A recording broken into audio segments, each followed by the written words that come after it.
The storm rolled over the Pacific spaceport like a living beast. Thunder cracked so loudly it made the metal walls hum. Ow. Rain hit the runway in sharp needles, and the wind howled through the tall antenna towers. Inside the control room, most of the night crew sipped coffee, half asleep. Then, without warning, the radar screen screamed. A massive burning object was falling from space. It wasn't a meteor. The readings were too strange to control. Impact in 3 minutes, the technician shouted, his voice shaking. Far out over the black ocean, the object cut through the storm clouds, trailing fire. It hit the water with a force that sent a pillar of steam and waves into the air. For a moment, everyone in the control tower was silent. Then the military scrambled. Ships and helicopters rushing toward the crash site. Hours later, searchlights cut through the rain. The Navy's divers swam deep into the dark water and found broken metal, strange glowing panels, and a half-buried pod. The pod was small, barely big enough for one person. When they dragged it onto the deck, the crew froze. Inside was a girl, her. Skin was pale with a faint silver shimmer, and her hair floated around her face like strands of white light. Her clothes were torn, soaked, and clung to her thin frame. She coughed weakly, her lips moving without sound. The medics tried to wrap her in blankets, but she kept pushing them away, staring at the soldiers with wide, fearful eyes. Finally, she spoke, her voice trembling and broken. Her words were slow, as if she was searching for the right ones. Your world is in danger. By the time they brought her to the mainland, news of the space survivor had already leaked. Scientists, reporters, and government officials swarmed the base. She sat on a medical bed, dripping wet, clutching the edge of the blanket like a lifeline. The scientists asked her where she came from. She answered in fragments, 3, 6, 9 light years. From Illyria they are coming. Not much time. But when she tried to explain further, the language broke down. Her voice cracked, and tears filled her eyes. The officials exchanged doubtful looks. Some laughed quietly, calling her a publicity stunt. Others whispered spy under their breath. Only one man in the room didn't look at her. With suspicion, Jack Reynolds stood in the corner leaning on the wall, his pilot jacket half zipped. He was supposed to be here only as a transport pilot. Nothing more. But the moment he saw her eyes, those strange silver eyes, filled with real fear, he knew she was telling the truth. He had seen that same look before. In the faces of refugees from war zones, in the eyes of people who had lost everything. He stepped closer while the others argued. "What's your name?" he asked gently. She blinked at him as if surprised someone cared to ask. "Lyris." His voice was barely a whisper. Jack sat on the edge of the bed, lowering his voice so only she could hear. "Who's coming, Lyris?" Her hands trembled. "They're already here." Jack's chest tightened. "Who?" But before she could answer, 2 armed guards stepped in. They told everyone the meeting was over. Lyris was to be moved to a secure location for study. Jack protested, but the guards ignored him as they led her away. Lyris turned her head and looked at him one last time. Her lips moved silently. He read the words without hearing them. "Help me." That night, Jack couldn't sleep. The storm outside had calmed, but his mind was a mess. He thought about her voice, the raw fear, the way her fingers clutched the blanket. As if it was the last piece of home she had, he replayed her warning in his head. They are already here. Was she talking about an alien invasion? Was there really something or someone hiding on Earth waiting? Jack had no answers. But he knew one thing. If she disappeared into some government lab, no one would ever hear her warning again. The next morning he made a decision. If no one else believed her, then he would. Even if it meant breaking the law. Even if it meant putting his own life on the line. Somewhere in the distance, in a cold, windowless room, Lyris was locked away.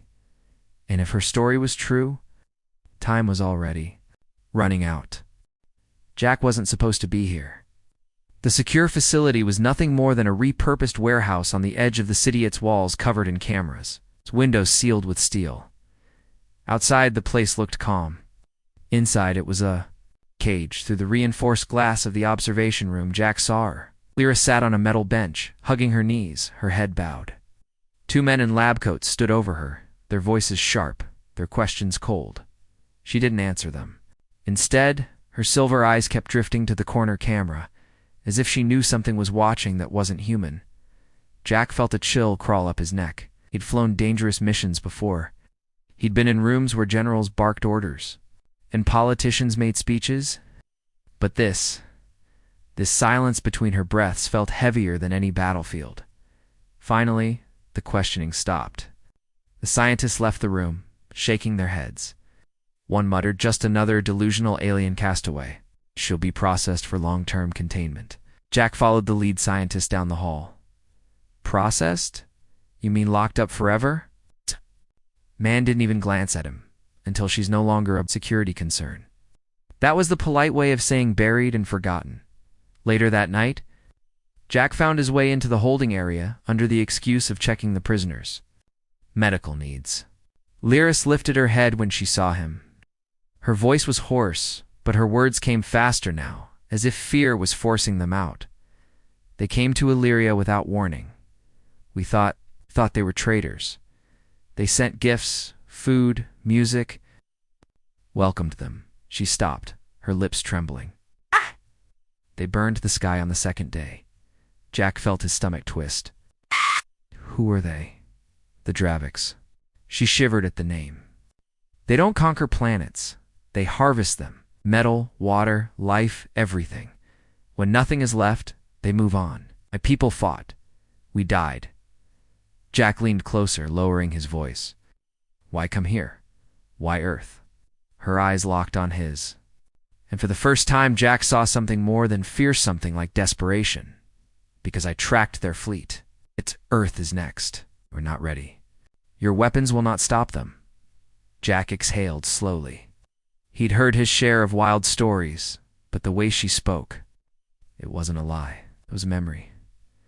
Suddenly, a sharp buzzing echoed in the hall. A red light began flashing above the door.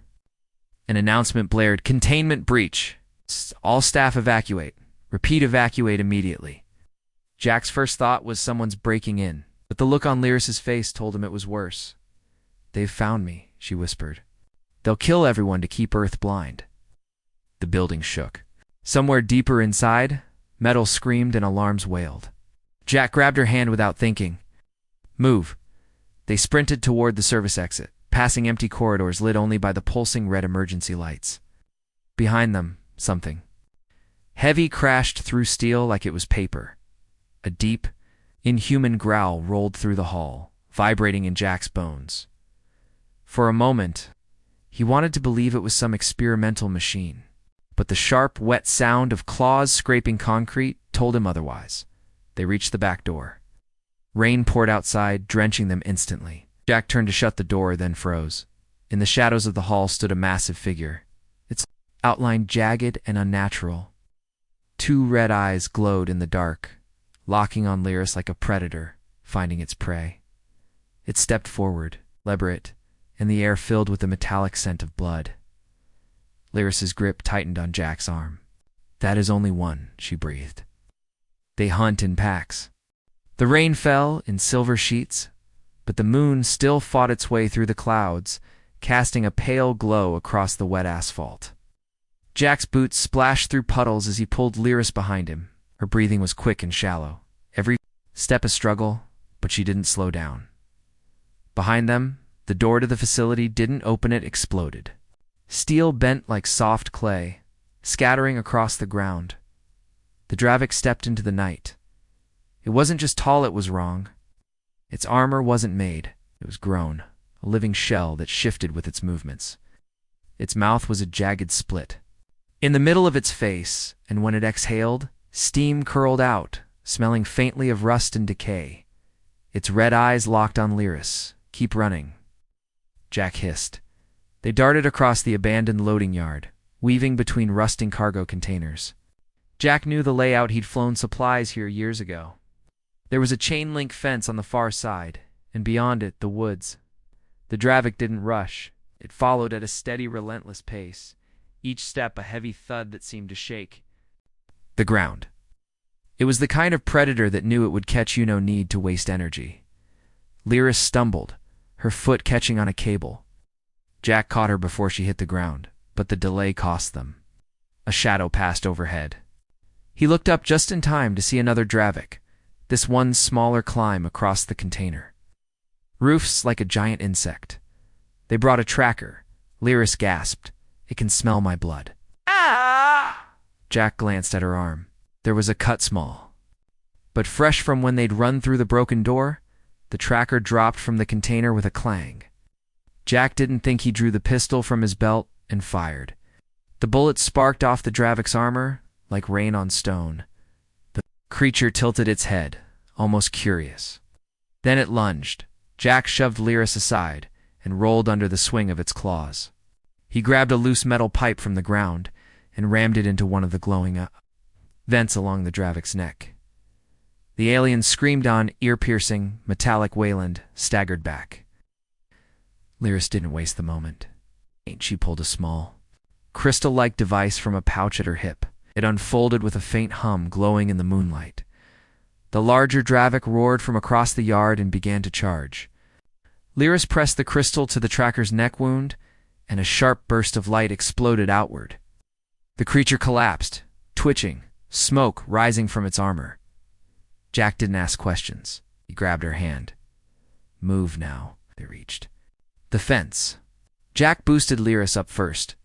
She was light, but her movements were shaky. She dropped down on the other side and looked back, panic flashing across her face. The larger Dravik was almost at the fence. It didn't climb it, smashed through, tearing the metal apart like paper. Jack leaped down beside Lyris, and they plunged into the woods. The trees were black silhouettes against the moon, branches whipping at their faces as they ran. The Draviks. Heavy steps followed, never slowing, never stumbling.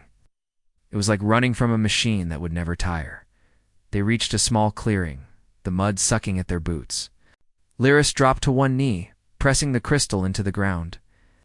It projected a faint, flickering map Earth, surrounded by dozens of small red dots. Jack's stomach turned. "They're already on the planet?" Lyris didn't look at him. "They've been here for weeks." Before Jack could speak, the trees behind them snapped like matchsticks. The Dravik stepped into the clearing, its claws glistening with rain. Jack raised his pistol again, but Lyris touched his arm. "No, we can't fight it here. We have to lose it." Her eyes darted upward to the pale moonlight breaking through. "The clouds. I know a place." She ran toward the shadows on the far side of the clearing, and Jack followed. Knowing they had only one advantage left, the Dravik didn't yet know where she was leading it. The woods ended in a sudden drop. Jack skidded to a halt, boots sliding on the wet leaves.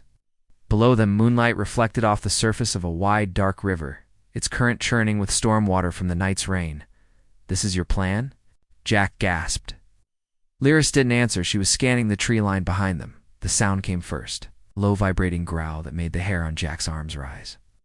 Branches swayed and cracked as something massive pushed through, each step deliberate and heavy. Then it stepped into view. Up close, the Dravik was worse than anything Jack had imagined. Its armor wasn't just grown, it was alive. Small tendrils shifted across its shoulders, tightening and relaxing like breathing muscles. Its arms ended in triple-jointed claws, each tipped with hooked talons that glistened wet under the moonlight. Its face was no face at all, just a ridge of bone, a vertical split where its mouth was. And those red, unblinking eyes, it looked at Lyris the way a hawk looks at a rabbit. Jack raised his pistol, but he already knew bullets wouldn't help. The Dravik moved too fast for something its size, closing the distance in seconds. It swiped at him, claws slicing the air where his head had been a heartbeat earlier. The strike hit a tree instead, the trunk snapping with a deafening crack. Jack, dove rolling to the side, while Lyris pulled the glowing crystal from her pouch again. The Dravik's head snapped toward her instantly. It knew that device. It feared it. Jack grabbed a broken branch and swung it like a spear at the creature's neck vent, the same weak spot he'd seen before. The Dravik caught the branch mid-swing and crushed it to splinters in its claws. It shoved him back so hard, he hit the ground and the breath left his lungs. Before he could move, it was over him, one claw poised to pierce his chest. A flash of light erupted. Lyris had activated the crystal, sending a blinding pulse into the Dravik's face. The creature roared, staggering backward, armor sizzling where the light had touched it. Jack scrambled to his feet, grabbing Lyris's arm. "That won't hold it for long. Move." They sprinted toward the riverbank. The Dravik recovered quicker than Jack expected, letting out a howl that echoed through the trees. Jack realized with a chill that it wasn't just Rajit was calling others. The water was freezing as they waded in. Lyris shoved the crystal into a small waterproof case and clung to Jack's arm. "We have to cross. They won't follow into deep water. They can't swim." Jack didn't ask why. He just pushed forward, the water rising to his chest. Halfway across, he looked back. The Dravik stood at the shore, watching, unmoving. Its red eyes burned in the darkness. Didn't chase, not yet, but it raised one claw and dragged it slowly across its own throat. Promise. Lyris gripped Jack's arm tighter, her voice trembling but steady. That was only a scout. Swallowed hard. How many more? Atch. Her answer was barely audible over the rushing water. By the time Jack and Lyris crawled out of the river, they were shaking from cold and exhaustion. The forest on this side was quieter, but that only made it worse. No insects, no birds, nothing. It was the kind of silence that felt wrong, like the whole place was holding its breath. Jack kept moving, guiding Lyris through the trees until the faint outline of an old radio observatory appeared ahead. The dish loomed above the tree line, its massive bowl catching what little moonlight filtered. "Through the clouds? This place still works?" Jack asked. Lyris nodded faintly. "You said you knew someone here." "I do," Jack said. "Let's hope he still answers the door at midnight." Harris looked like he hadn't slept in days when he opened the door. Tall, thin, with wire frame, glasses, and a voice that always sounded suspicious. He peered at Jack first, then at Lyris. "Jack, you better have a good reason for bringing that here," he said. Jack didn't waste time. "She's not a prisoner, Harris. She's a warning, and you're going to help me prove it." Inside, the control room smelled of dust and burnt coffee. Lyra stepped forward, holding out her crystal device. Harris hesitated, then took it, turning it over in his hands. "This isn't like anything I've ever seen. No ports, no wires." "Not from here," Jack said. "Plug it into your system." Harris raised an eyebrow, but he connected it to his signal processor through a jury-rigged adapter. The moment the device made contact, the screens flickered. Then the images came. It wasn't a video. It was a memory. The crystal projected a holographic vision into the room, vast alien cities burning under a sky full of black, jagged ships. Towers collapsing. People running, screaming, turning to ash as firestorms swept the streets. Jack saw soldiers in silver armor firing into the sky, only to be torn apart by winged Dravik hunters. He saw an entire ocean turn black as an enormous drilling construct descended from orbit. The smell of smoke and ozone filled the room as if the projection was real. Harris's hands shook on the console. "My God, this isn't CGI. The sensor's pulling actual environmental data from these images." "This is Jack. This is real." Lyris turned to him. "This is what will happen to Earth if you do nothing. In less than 2 weeks." Before Harris could respond, every light in the building went out. The hum of the servers died instantly, replaced by the creak of settling metal and the pounding of rain on the roof. Jack's hand went to his pistol. "That wasn't a storm surge," he muttered. From outside came the crunch of heavy footsteps. On wet gravel, Harris moved toward the window, but Jack yanked him back. Oh. "Don't. If it's what I think it is, they can see in the dark." A shadow passed the window, huge, hunched, inhuman. A second one followed. Lyris whispered. They came for the crystal. The pounding on the main door was deafening, the steel frame bending inward. Harris backed away, panic in his eyes. "We're trapped." Jack glanced at Lyris. You said this thing can store data without power? Yes. Then give it to me and find us a back exit, because they're not leaving until one of us is dead. The first blow to the observatory's steel door sent dust drifting from the ceiling. The second made the hinges scream. By the third, Jack knew they had seconds left. Back exit now, he barked. Lyris pulled Harris toward a narrow hallway. At the rear of the control room, Jack stayed behind for one moment longer, scanning the shelves and grabbing the heaviest thing in reach, a carbon fiber tripod. Not a weapon, till you swing it hard enough. The door finally gave way with a shriek of tearing metal. The Dravik stepped inside. This one was broader than the Scout they'd seen before, its armor ridged like jagged stone, its claws dripping with rainwater. It scanned the room with slow, deliberate movements, the red glow of its eyes sweeping over cables, desks, and finally Jack. Jack didn't move. If it charged, he'd never match its speed in an open run. Instead, he waited until the creature stepped around the main console, bringing it closer to the tangle of wires on the floor. One hard kick from Jack sent the power rack crashing down into its legs. Sparks flew, the Dravik roared, and Jack swung the tripod like a bat into the exposed vent on its side. The alien staggered, but didn't fall. Jack turned and ran, ducking into the hallway where Lyris and Harris had disappeared. He could hear the Dravik tearing through the fallen equipment behind him. Halfway down the hall, a second shadow emerged, another Dravik, slimmer, moving with eerie smoothness. It didn't charge. It simply blocked the path, tilting its head. As if studying them. Two, Jack muttered under his breath. Of course there's two. Lyris stepped in front of him, the crystal device clutched in both hands. The smaller Dravik reacted instantly, rushing her in a blur.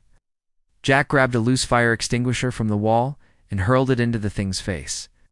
The impact made it stumble, just long enough for Lyris to slam the crystal against its armor. Light burst from the contact point, not blinding this time, but burning.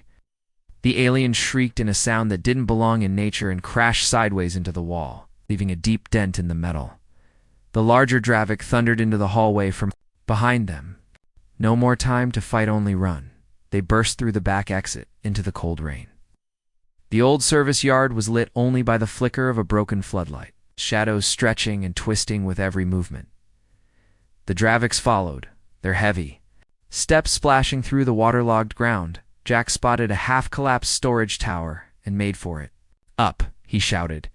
Harris hesitated, but Lyris climbed first, nimble despite her exhaustion. Jack followed, pulling Harris up behind him. The Draviks circled below, snapping their heads upward, their claws digging into the tower's steel legs. There. Climbing, Harris gasped. Jack scanned the structure. The tower's upper beam was old, rusted, and barely holding under their weight. He reached for the emergency cable lock, holding the main counterweight in place. You drop that. We all come down, Harris warned. That's the point, Jack said and yanked it free. The counterweight fell, slamming into the ground with a bone-shaking crash. The tower's frame lurched. The rusted leg snapped, and the entire structure tilted, sending the Draviks sprawling into the mud as steel crashed down around them. For a moment, it was silence. Then, from the far tree line, more red eyes appeared. Not two, not three. Dozens. Single quotes.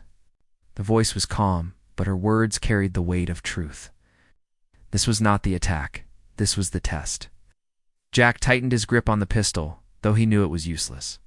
Then I guess we passed? No, Lyris said, her gaze locked. On the growing line of glowing eyes, they've decided Earth is worth taking. The storm had passed by morning, but the sky was still heavy and gray, the kind that made the world feel smaller. Jack stood at the edge of an airfield that officially didn't exist, watching engineers swarm over a half-dozen fighter jets like ants on a wounded animal. They weren't normal jets anymore. Lyris's crystal, now cracked from overuse, had been dismantled by a team of trusted technicians. Ow. And its alien components were being fused into human frames. The result looked wrong, almost impossible. Sleek, familiar aircraft now bristling, with strange blue conduits and shimmering armor plates that bent light in ways Jack's eyes couldn't follow. They won't win us the war, Lyra said beside him. Her voice was steady, but her hands gripped the railing tight. But they might win us the first fight. And that is enough to make them hesitate. The plan was insane.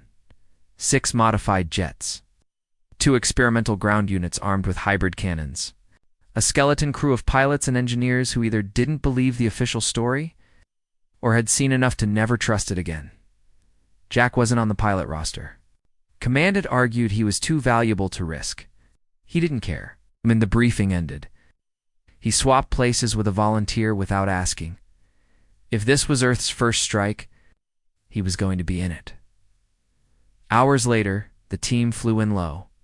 Over the coastline where the Dravik scout force had begun their landing, the scene below looked like a nightmare, half-built landing spires clawing at the sky. Black supply crawlers moving between them like veins of metal. Every so often, a burst of red energy arced from the structures into the air, testing their weapon systems. Jack's squadron leader's voice crackled in his headset. Targets are hot. On my mark, hit them like hell. They broke formation, swooping low. Human engines roared in perfect harmony with the eerie hum of alien shielding. The first volley struck one of the landing spires dead on, the hybrid warheads. Punching through armor that had once been considered impossible to breach, the spire exploded in a cloud of molten shards. For a split second, Jack thought, we can do this. Then the ground opened from beneath the spires. Massive Dravik walkers emerged, each one bristling with clawed legs and glowing red vents. They moved faster than tanks, faster than anything that Sci should, spitting arcs of energy into the sky. One of Jack's wingmen took a hit and went down in flames. Stay on target, Jack shouted. Even though no one had asked him to, the battle became chaos missiles, streaking past alien energy blasts. Hybrid cannons chewing through Dravik armor while human pilots pulled maneuvers no alien machine could predict. At one point, Jack's jet skimmed so low over a crawler that his landing gear tore its sensor array clean off. He looped around, firing his last hybrid missiles straight into the breach. Lyris had warned them about the only known weak point in Dravik's shield cores. The crawler detonated in a chain reaction, setting off a string of explosions that tore through half the landing site. By the time the squad regrouped, 3 of the 6 jets were gone. The surviving Draviks were pulling back toward the sea, their landing operation halted. For now, Jack landed on the hidden airstrip at dusk, stepping out onto the tarmac with shaking hands. Lyris was there, waiting, her silver eyes scanning, his face as if counting the unspoken wounds. You hurt them, she said quietly. They will never forget it. Jack glanced at the darkening horizon. Good, that means they'll come back angry. We'll be ready. Far out over the ocean, red glows flickered in the clouds, dozens of them. The rest of the Dravik fleet was arriving. Lyra stepped up beside him, her voice steady but cold. This was just the opening move, Jack. The real war begins now.